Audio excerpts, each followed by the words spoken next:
Bonjour, nous allons aujourd'hui nous intéresser aux sons musicaux.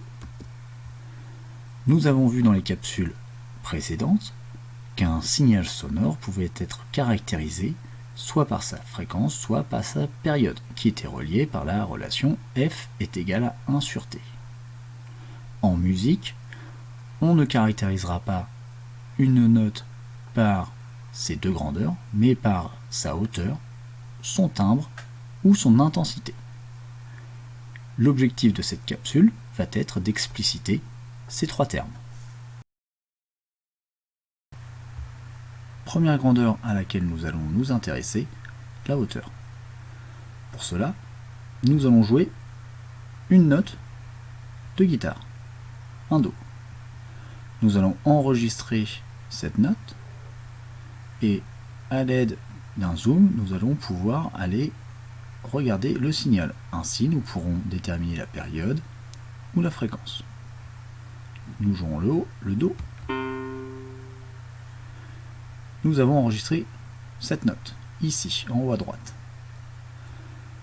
Si nous nous déplaçons sur ce signal, en zoomant, nous allons pouvoir visualiser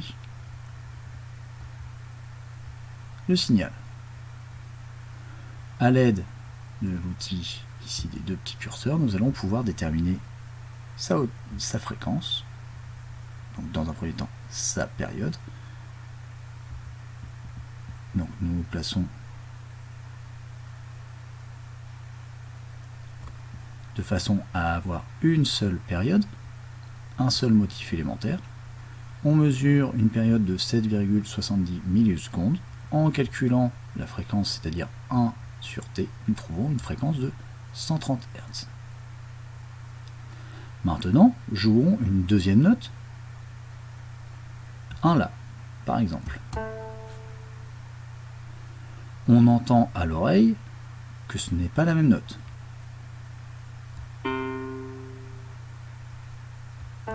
À l'oreille, on remarque que le La est plus aigu que le Do.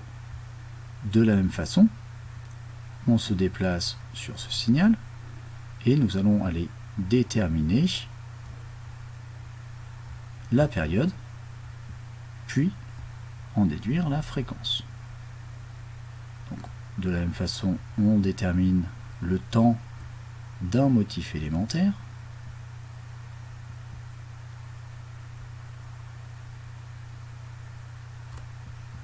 On trouve une période de 4,55 millisecondes. En réalisant le calcul 1 sur T, c'est-à-dire la fréquence, on trouve une fréquence de 220 Hz. Que peut-on conclure de cette petite expérience? Nous avons commencé par jouer un Do, nous avons mesuré sa période, puis sa fréquence. À l'aide du même instrument, la guitare, nous avons joué un La, nous avons mesuré sa période et sa fréquence. Nous remarquons que les deux périodes ne sont pas égales. Si les deux périodes ne sont pas égales, les fréquences ne sont pas égales non plus. La période ici étant plus grande que celle-ci, la fréquence étant l'inverse de la période, la fréquence du Do sera plus petite que la fréquence du La. En physique, on compare les fréquences. En musique, ces fréquences seront associées au terme hauteur. Le Do et le La n'auront pas la même hauteur. La hauteur permettra de caractériser le fait que la note soit plus ou moins aiguë. Nous avions dit que le La était plus aigu que le Do. La hauteur de la deuxième note est plus importante que la hauteur de la première note. On en conclut que la hauteur du son correspond à la fréquence de la vibration. C'est-à-dire qu'en physique, nous parlons de fréquence, en musique, nous parlerons de hauteur. Maintenant, intéressons-nous. Pour comprendre ce que c'est que le timbre, nous allons jouer une même note, mais par deux instruments différents. Nous allons prendre ici un piano, et nous allons jouer par exemple un Mi. Comme précédemment, nous allons aller chercher le signal de cette note, afficher le curseur et déterminer dans un premier temps la période, puis la fréquence.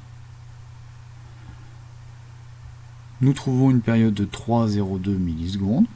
Si nous calculons la fréquence associée, c'est-à-dire la hauteur associée à cette note, nous trouvons 331 Hz. Maintenant, nous prenons une flûte traversière. Nous jouons la même note, un Mi.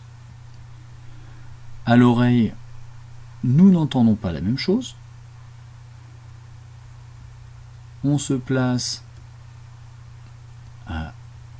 dans l'enveloppe sur le son et nous déterminons de la même façon la période.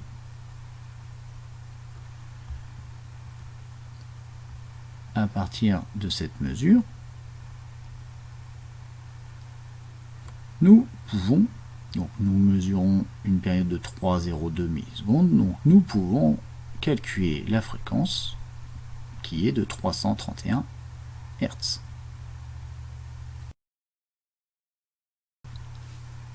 Nous avons donc déterminé la période de la note Mi émise par un piano. Nous remarquons que cette période est la même que la note Mi émise par une flûte traversière. Effectivement, ils ont la même hauteur. Pourquoi n'entend-on pas la même chose? Si nous comparons ces deux signaux, donc ils ont une même période,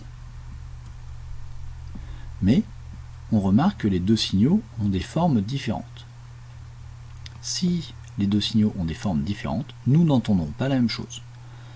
Ces deux notes ont la même hauteur, mais ces deux notes ont des timbres différents. Maintenant, intéressons-nous à l'intensité.